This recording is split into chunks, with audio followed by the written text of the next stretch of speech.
오늘은 추수감사주일입니다.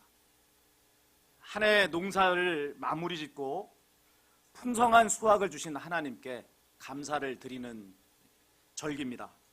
이 추수감사주일은 미국 청교도들의 신대륙 정착에서부터 유래가 되었습니다. 그러나 그 근원은 성경에 나오는 수장절입니다. 하나님께서 이스라엘 백성을 출애굽시키시고 그들이 들어갈 가나안 땅에서 지켜야 될 세 가지 절기를 명령을 하셨어요. 유월절을 지키라, 맥주절을 지키라, 수장절을 지키라, 이렇게 말씀을 하신 것입니다. 유월절은 이스라엘 민족의 민족 해방절이죠. 400여 년 동안의 애굽에서의 종살이를 마감한 날, 이게 바로 유월절인 것입니다. 그리고 맥주절은 이스라엘 백성의 주식인 밀 추수를 시작하면서 지켰던 감사의 절기입니다. 수장절은 1년 농사의 제일 마지막이 포도 농사인데요, 포도를 다 수확하고 나서 풍성한 결실을 주신 하나님께 감사하는 절기가 바로 수장절이었습니다. 하나님께서 이스라엘 백성에게 이렇게 3대 절기를 주신 이유는 그들을 낳으신 분이 하나님이라는 사실을 잊지 않게 하시기 위해서, 또 그들을 먹이시고 기르시는 분이 하나님이라는 사실을 기억하게 하기 위해서 주신 것이라 하겠습니다. 자녀들 가운데 불효자는 자기를 낳고 길러주신 부모님의 은혜를 생각하지 않고 자기가 잘나서 컸다고 생각을 합니다. 과거에 대학을 우골탑이라 불렀던 시절의 일입니다. 한 아들이 있었어요. 시골에서 부모님이 열심히 농사를 지어서 정말 손마디가 굵어지도록 그렇게 애를 쓰고 수고해서 아들을 좋은 대학으로 보냈습니다. 또 이 아들은 대학을 졸업하자 좋은 기업체에 취직도 했습니다. 자, 그런데 그 기업체의 사장이 이 청년이 마음이 든 거예요. 자기의 사위를 삼아야겠다 하고 점을 찍었습니다. 그래서 이 청년을 유학을 보내주었어요. 시간이 흘렀습니다. 유학의 기간이 다 끝나고 이제 이 청년이 돌아오게 되었을 때 시골에 계시던 아버지가 이 아들을 마중 나가게 된 거예요. 얼마나 보고 싶었겠어요. 얼마나 자랑스러웠겠습니까. 마침내 아들이 탄 비행기가 도착을 하고 입국장 출입구가 쫙 열렸을 때 아들이 착 나오는 거예요. 그것을 보고 이 시골에서 올라온 아버지가 아들의 이름을 크게 부르는 것입니다. 근데 그 현장에 또 누가 나왔느냐면 바로 사장의 딸이 나와 있는 겁니다. 그리고서는 이 청년에게 묻는 거예요. 저 사람 누구야? 그러자 이 아들이 뭐라고 말을 했겠습니까? 우리 집 머슴이야. 여러분, 많은 사람들이 오늘날도 이런 모습으로 살아갑니다. 내가 열심히 땀을 흘려서 농사지어서 얻은 것이지 어찌 이게 하나님께서 주신 것이야? 이렇게 말을 한다는 것입니다. 과연 그럴까요? 나는 저절로 생겨났습니까? 농사 지을 수 있는 햇빛과 비는 누가 주셨습니까? 농사의 기술과 건강은 또 누구로부터 온 거예요? 우리는 빈손으로 태어나서 빈손으로 가지만 이 세상에 사는 동안 먹을 것, 마실 것, 입을 것을 공급해 주시는 분은 하나님이신 것입니다. 인공지능이 4차 산업혁명을 주도하는 오늘 현대사회에서도 이 사실은 변함이 없습니다. 우리는 흙으로 지어졌지 않습니까? 흙의 성분으로 지어졌기 때문에 흙에서 나는 양식을 먹어야만 살 수가 있는 것입니다. 우리가 얻게 되는 그 어떤 성취들도 하나님의 은혜와 도우심 없이는 불가능한 거예요.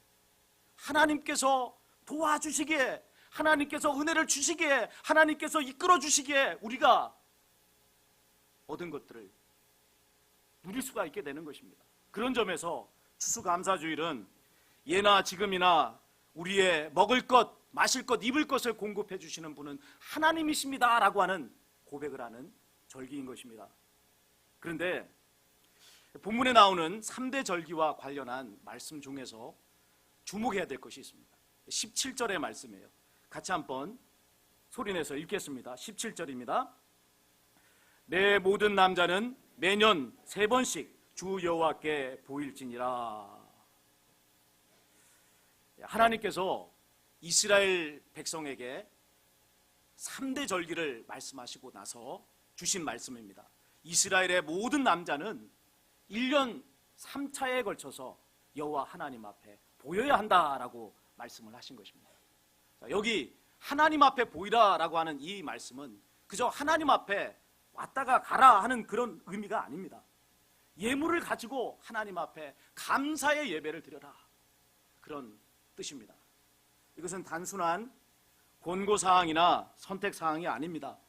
반드시 해야 하는 일이죠. 감사는 명령이다 하는 것입니다. 시기적으로 볼 때 6월절은 연초에 위치해 있습니다. 맥추절은 연중에 있고요. 그리고 수장절은 연말에 위치해 있습니다. 이스라엘 남자라면 누구든지 연초와 연중과 연말에 하나님 앞에 나와서 감사해야 한다는 말씀인 거죠. 자, 이 명령이 담고 있는 의미는 이런 것입니다. 범사에 감사하라는 겁니다. 언제나 하나님께 감사하는 자가 되라 하는 것입니다. 하나님께서 우리의 아버지가 되셔서 모든 것을 책임져 주시고 있기 때문 아닙니까? 그러니 여러분 감사해야 되는 거죠. 언제나 하나님을 의지하며 영광을 하나님께 올려드리는 것이 우리가 해야 될 일인 것입니다. 그러면 오늘 우리는 어느 때 감사해야 될지 한번 생각해 봅시다. 어느 때 감사해야 합니까? 첫째는 풍성한 수확을 거두었을 때 감사해야 합니다. 풍년이 들었을 때 감사하라, 이런 말씀입니다. 여러분, 인생의 풍년이라고 하는 말을 다른 말로 여러 가지로 표현할 수가 있습니다. 성공했을 때, 원하는 목표를 얻었을 때, 좋은 결과를 만나게 됐을 때, 이런 여러 가지 표현으로 인생의 풍년을 말할 수가 있습니다. 처음 풍성한 수확을 거두고서 감사하지 않을 사람은 아무도 없습니다. 감사합니다, 감사합니다 하는 말이 절로 나옵니다. 제가 서울대에 합격을 했을 때 일입니다. 전화로 합격했습니다 라고 하는 통지를 받았을 때 제가 했던 첫 번째 일은 뭐냐면 동네를 한 바퀴 삥 돌고 오는 거였어요. 다 함께 돌자, 동네 한 바퀴. 아침 일찍 일어나 동네 한 바퀴. 나팔꽃도 우리 보고 인사하네요. 친구들과 함께 돌자, 동네 한 바퀴. 동네 한 바퀴를 빙 돌고 왔습니다. 왜 돌았느냐면 집안에 가만히 있기에는 너무 가슴이 벅찼어요. 너무 기뻤어요. 그때는 하나님을 믿지 않았기 때문에 하나님 앞에 감사드리지는 못했습니다만 합격의 영광을 주신 그 누군가에게 정말 감사하고 싶었어요. 너무 감사합니다. 감사합니다. 그런데 이런 성공이 계속되면요, 사람의 마음이 변하는 거예요. 감사하는 마음이 서서히 사라지고 내가 잘나서 성공했다라고 하는 교만함이 자리를 대신하게 되는 거죠. 그리고 마침내 그것이 패망의 선봉이 되는 거예요. 하나님을 믿지 않는 사람들이야 자기 힘으로 산다고 착각을 하니 교만해질 수밖에 없습니다만은 하나님을 믿는 사람은 절대로 교만해져서는 안 돼요. 내가 얻은 성공, 이게 내 힘과 능력입니까? 하나님의 도우심 없이 내가 어떤 결실을 얻을 수 있습니까? 다 하나님의 은혜잖아요. 다 하나님의 도우심 때문에 얻은 결과 아닙니까? 그러기에 여러분, 영광을 하나님 앞에 올려드려야지 내가 그 영광을 차지하라고 해서는 안 된다는 거예요. 늘 겸손한 마음을 가지고 살아야 한다는 거예요. 그러나 너무나 많은 사람들이 성공의 자리에서 넘어지는 것을 보게 됩니다. 대표적인 인물이 사울왕 아니에요? 왕이 되기 전 사울은 겸손한 사람이었어요. 나는 이스라엘의 왕이 될 만한 제목이 아닙니다라고 생각해서 숨었던 사람이었어요. 그만큼 겸손했단 말이에요. 그런데 그가 이스라엘의 왕이 되자 어떻게 바뀝니까? 교만한 자가 되어버렸어요. 하나님의 말씀을 따라 행하지 않고 자기의 생각대로 하나님의 말씀을 마음대로 그냥 난도질합니다. 연거푸 전쟁에 승리하자 그 승리를 하나님께 영광을 올려드리는 것이 아니라 자기가 다 차지해버리는 거예요. 자기의 이름을 높이기 위해서 승전 기념비를 사울왕의 이름으로 지어놓고, 그리고 또 많은 전리품을 가져왔다는 것을 백성들 앞에 드러내고 자랑하는 그런 사람으로 바뀐 것을 보게 됩니다.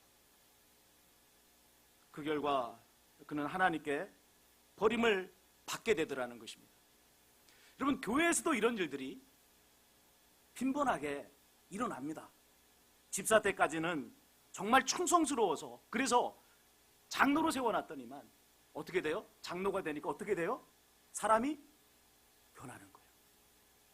그래서 담임 목사의 목회에 아론과 훌이 되라고 장로로 세웠는데 아론과 훌이 되지 않습니다. 장애물이 되고 대적자가 되고 목회를 방해하는 사람이 되더라는 것입니다. 여러분, 장로가 되지 않고 구원받는 것이 장로가 되어 구원받지 못하는 것보다 1000배 만배 낫습니다. 부자 돼서 신앙을 팔아먹는 것보다 부자 되지 않고 신앙을 지키는 것이 더 1000배 만배 낫다 이 말이에요. 그러나 그거보다 더 좋은 길이 있어요. 어떤 것일까요? 성공의 자리에서 늘 겸손한 마음으로 하나님께 감사하는 것입니다. 그럴 때 그 사람을 통해서 하나님께서 크게 일하실 수가 있는 것입니다. 하나님께서는 사울왕은 버리셨지만 다윗왕을 통해서 크게 일하실 수 있었던 이유가 무엇 때문이죠? 그는 겸손했습니다. 성공의 자리에서도 하나님께 영광을 돌리고 감사했던 자였어요. 그러니까 하나님께서 그를 끝까지 쓰실 수 있잖아요. 끝까지 그를 통해서 영광을 받으시는 역사가 일어나지 않습니까? 자, 우리도 이런 사람이 되어야겠습니다. 저를 한번 따라해 주십시오. 하나님, 성공의 자리에서도 감사하는 자가 되겠습니다. 진실로 변하지 않으시고 겸손하여서 끝까지 하나님께 귀하게 쓰임받는 복된 인생이 되시기를 주님의 이름으로 축원합니다. 자, 또 어느 때 우리가 감사해야 될까요? 두 번째 감사해야 될 때는 인생의 흉년의 때입니다. 어느 때 감사하라고요? 인생의 흉년의 때. 풍년의 때만 여러분 감사할 것이 아니라 인생에 원치 않는 흉년이 찾아왔을 때도 우리는 감사해야 합니다. 흉년이라고 하는 이 말은 뭐라고 말할 수 있죠? 인생의 실패의 때, 원치 않는 시련을 만나게 되었을 때, 부족함이 있을 때, 이런 여러 가지 말로 표현을 할 수가 있습니다. 감사는요, 믿는 자가 믿지 않는 사람들과 구별되는 큰 특징 중에 하나입니다. 특히 실패했을 때, 원치 않는 일들을 만나게 됐을 때 감사하는 것은 믿지 않는 사람들은 이해할 수 없는 믿는 자의 능력이에요. 도저히 이해할 수 없잖아요. 아니, 저 상황에서 뭐가 감사해? 원망이 나오고 불평이 나오고 혀를 깨물고 죽어야 될 그 상황에서 믿는 자는 뭐라고 말합니까? 감사합니다. 감사합니다라고 고백하잖아요. 우리가 인생의 흉년에도 불구하고 감사하는 것은 그것이 우리를 겸손하게 만들어주고 끝까지 하나님을 의지하게 하는 것이라는 것을 알기 때문입니다. 바울 사도에게는요, 복음 전도에 심각한 장애를 일으키는 약함이 있었어요.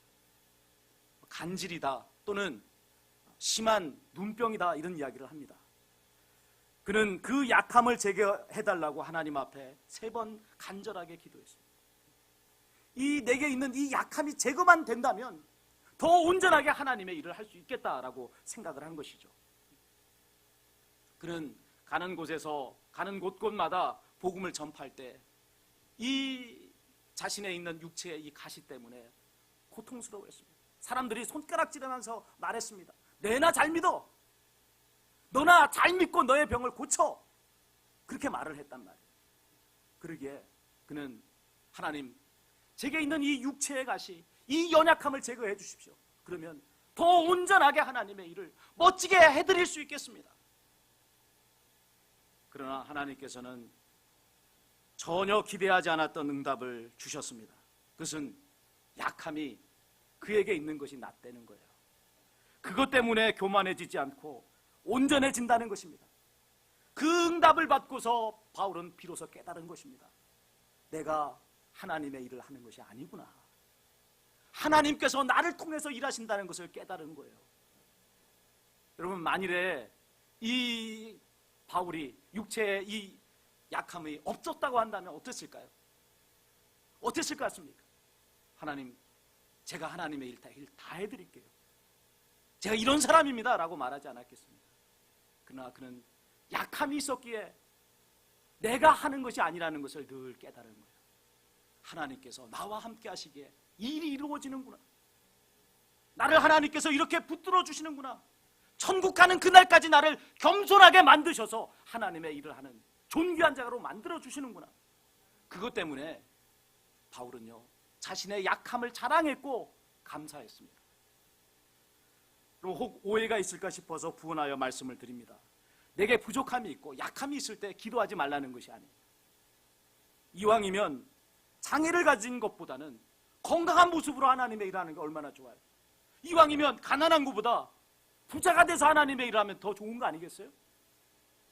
그러기에 여러분, 내게 있는 약함, 내게 있는 부족함, 이것을 뭐 그런 거야 하고 심상히 넘기는 것이 아니라 그것을 위해서 기도하는 것이 필요합니다. 그러나 여러분, 하나님께서는 나보다 더 잘 아시기 때문에 나를 온전케 하시기 위해서 부족함을 주실 수 있다는 거예요. 그 부분에 대해서 우리는 감사해야 한다는 거죠. 울고 짜고 하나님 왜 나에게 이런 약함을 주셨습니까?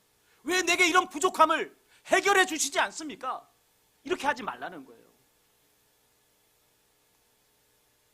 많은 사람들이 감사하지 못하고 사는 큰 이유는요, 감사의 조건이 없어서가 아니에요. 찾아보면요, 감사의 조건이 차고 넘쳐요. 얼마나 많습니까? 우리에게 감사해야 될 것들이 얼마나 많으냐고요. 그런데 왜 감사하지 못할까요? 내게 부족한 한두 가지의 것에 초점을 맞추기 때문에 그렇습니다. 에덴 동산의 아담과 하와를 봅시다. 하나님께서는 그들에게 동산에 있는 모든 나무의 실과를 마음껏 다 먹으라고 주셨어요. 한 가지, 동산 중앙에 있는 선악을 알게 하는 나무의 열매는 먹지 마라. 먹는 날에는 반드시 죽는다라고 말씀을 하셨습니다. 선악을 알게 하는 나무를 통해서 그들이 하나님의 다스림 하에 있는 존재라는 것을 잊지 않고 살게 하기 위해서 그렇게 하신 것 아닙니까? 그런데 두 사람이 시험에 빠져버리고 말았습니다. 무엇 때문에 시험에 빠졌죠? 다 먹을 수 있어서 시험에 빠졌나요? 오직 한 가지, 하나님께서 하지 말라는 것, 그것 한 가지. 만 가지는 다 해도 되는데 한 가지, 그거 못하는 것 때문에 시험에 빠졌어요. 그것마저도 따지고 보면 그들을 위해서 하지 못하게 하신 일 아닙니까? 그런데 그것을 두고 시험에 빠졌습니다. 하나님을 원망했습니다. 의심했습니다. 그리고 결국은 선악과를 따먹고 말았습니다. 감사하지 못하니까 어리석은 선택을 하잖아요. 감사하지 못하니까 눈이 가려져 버려요. 감사하지 못하니까 분별을 역을 상실해버리는 것입니다. 약함을 두고 감사한다는 것이 쉬운 일은 아닙니다. 그러나 거기에는 놀라우신 하나님의 계획과 뜻이 담겨져 있는 일이에요. 만일 아담과 하와가 하나님께 감사하면서 선악과를 따먹지 않았으면 어떤 일이 벌어졌을까요? 그들은 하나님의 사랑을 깊이 깨닫는 자들이 되었을 것이고 온전하게 하나님과 연합한 자가 됐을 것이고, 그리고 뱀이 와서 그 혀를 날름거릴 때 단숨에 뱀을 내쫓아버리지 않았겠습니까? 온전하게 하나님과 연합된 사람, 하나님의 사랑을 깊이 아는 사람, 영생을 얻는 자 되었을 거라 하는 것입니다. 아담과 하와의 실패 이후에 모든 믿는 자들은 다시금 시험대 앞에 서 있습니다. 감사할 수 없을 것처럼 보이는 오늘의 나의 이 현상, 나의 이 주소, 이 앞에서 감사할 수 있느냐는 거죠. 사람들은 다 말하잖아요. 감사할 수 없는 거야. 아니, 그건 감사해서는 안 돼. 그런 일 앞에서 과연 감사할 수 있느냐는 거예요. 이것이 여러분 오늘날 모든 믿는 자 앞에 놓여져 있는 시험이에요. 만일에 감사할 수 없다면 그 사람은 하나님을 믿지 못하기에 감사하지 못할 것입니다. 그러나 감사한다면 하나님께서 이루실 놀라운 일을 기대하기 때문인 것입니다. 홍해바다 앞에서 이스라엘 백성은 하나님을 원망했습니다. 하나님을 믿지 못하니까 원망하는 거 아니에요? 하나님을 믿었으면 감사했을 텐데, 하나님을 믿었으면 그 자리에서 기도했을 텐데, 그런데 하나님을 믿지 못하니까 감사가 안 나와요. 하나님을 믿지 못하니까 기도하지 못해요. 반면에 모세는요, 하나님 믿었어요. 그는 하나님 앞에 기도했습니다. 어떤 일이 일어났습니까? 홍해바다가 갈라져서 길이 나는 상상할 수도 없는 일이 벌어졌습니다. 하나님을 믿고 의지할 때 하나님께서는 믿는 자를 위해서 크고 놀라운 일을 행하시는 것입니다. 오늘 여러분의 인생에 어떤 흉년이 찾아왔습니까? 무엇 때문에 감사하지 못하고 있습니까? 감사는 명령입니다. 하나님께 내 인생 전체를 맡겨드리고 담대한 믿음에 선포를 하시기 바랍니다. 여호와는 나의 목자시니 내게 부족함이 없으리로다.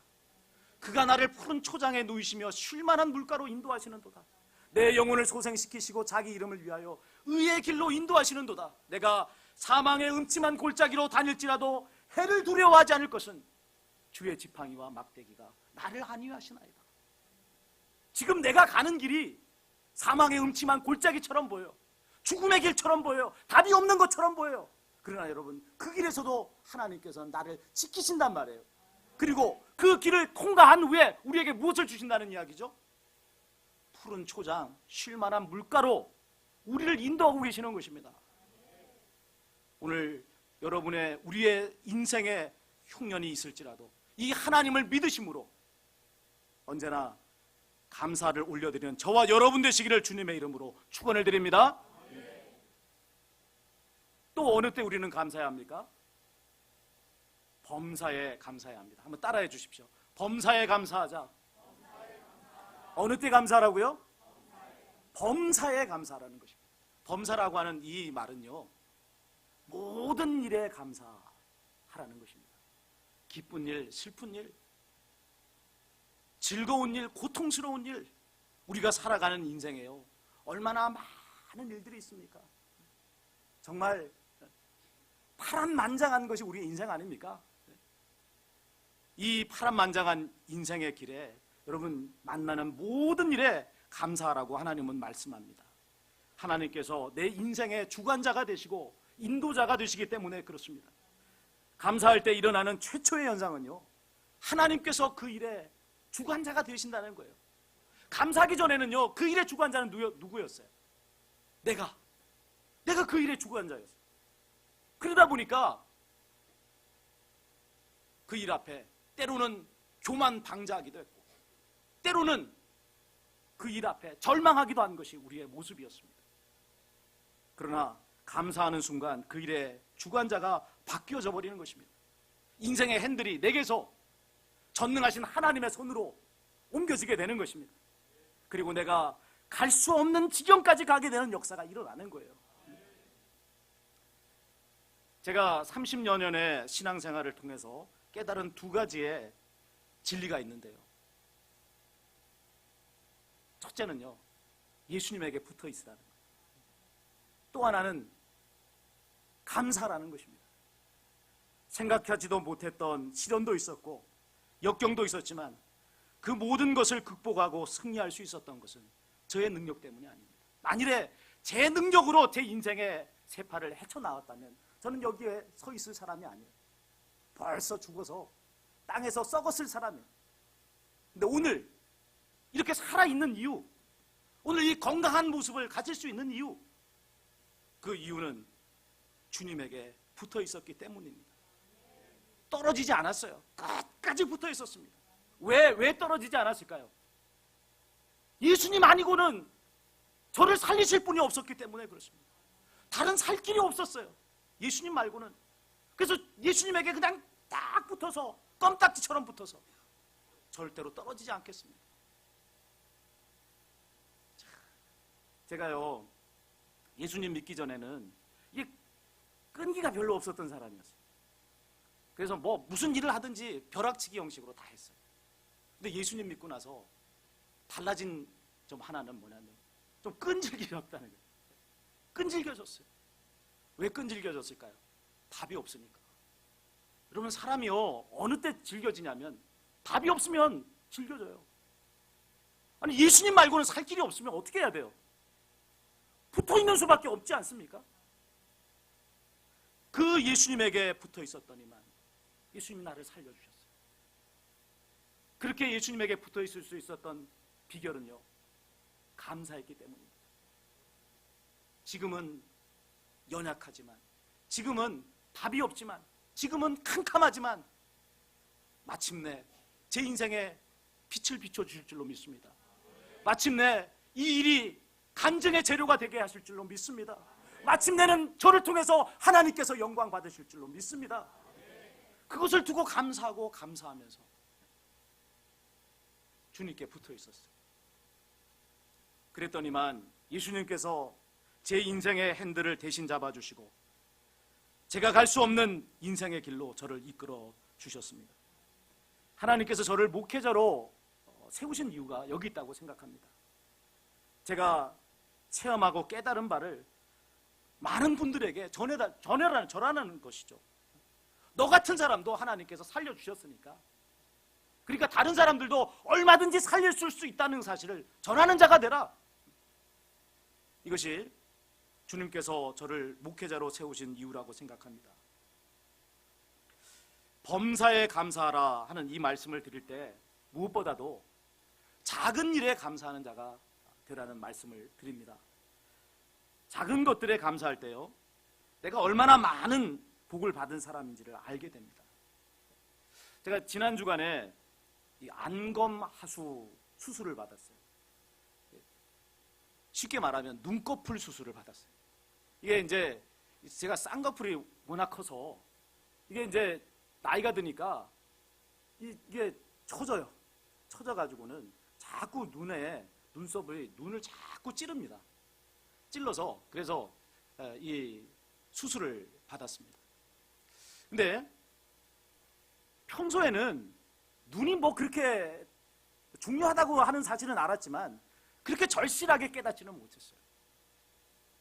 나 지난 한 주간 이 그 수술을 받고 눈을 제대로 이게 수술을 하고 나니까 한 20-30분만 딱 집중을 하면 막 눈이 퉁퉁 붓고 충혈이 돼서 아무것도 못하는 거예요.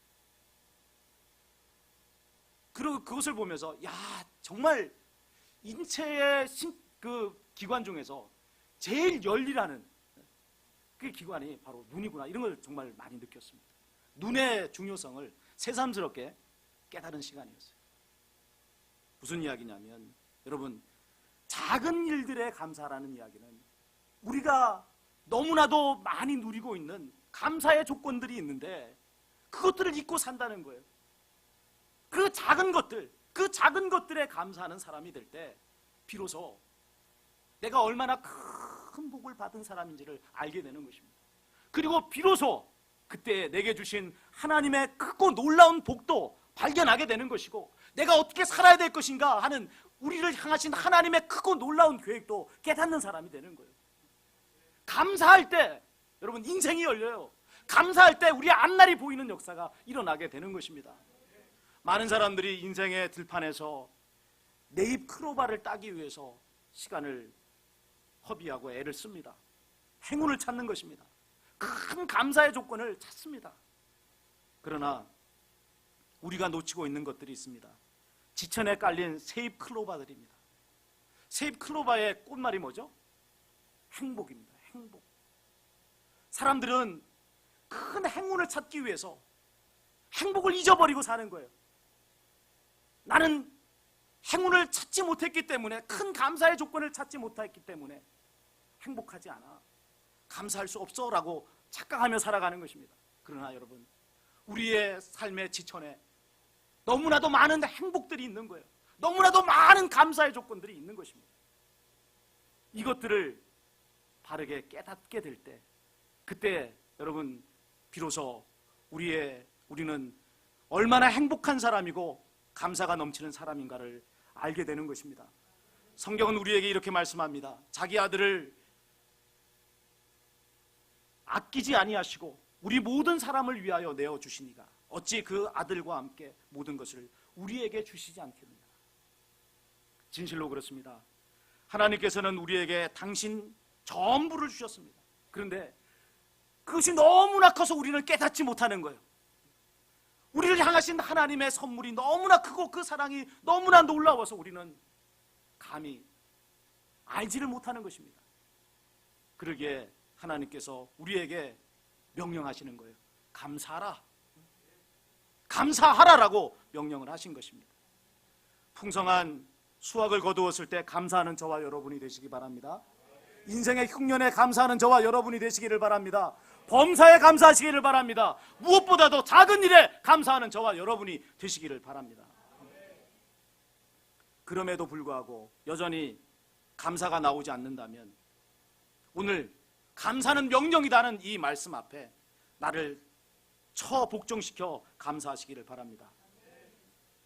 지금까지 한 번도 경험해 보지 못했던 놀라운 은혜의 세계가 새롭게 펼쳐질 것입니다.